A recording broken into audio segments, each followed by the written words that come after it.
I'm going to show you how in Gmail to compose an email in a non-English language. So I'm in Gmail. I already clicked compose to start my new message, and I'll just type in something simple. Okay, and as I typed that, on my keyboard I typed the exact letters that you see before you. So for hello, I typed the HELLO and the exclamation point. Okay. So over here in the right hand corner you have your select input tool. If I click on the picture of the keyboard, it'll bring up the full keyboard. If I click on the down arrow, it shows you what keyboards I have installed for my Gmail.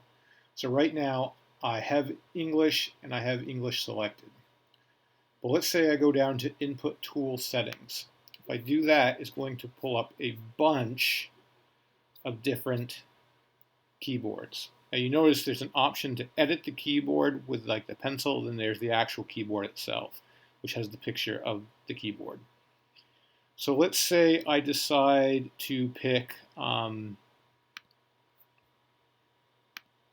Hindi and save that. If I then go to my email and I select that keyboard and then type the same letters, so there's HELLO exclamation point, how are you? What it's doing is I'm typing the same letters as I did for my first sentence, and it just knows that to input them as the correct language.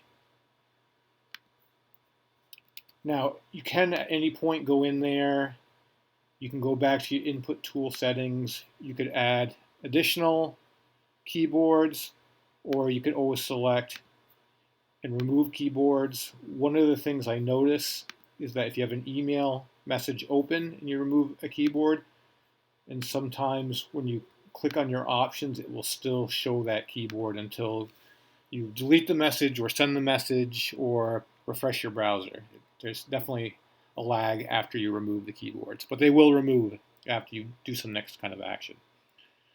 So that's how to compose an email using a different language keyboard.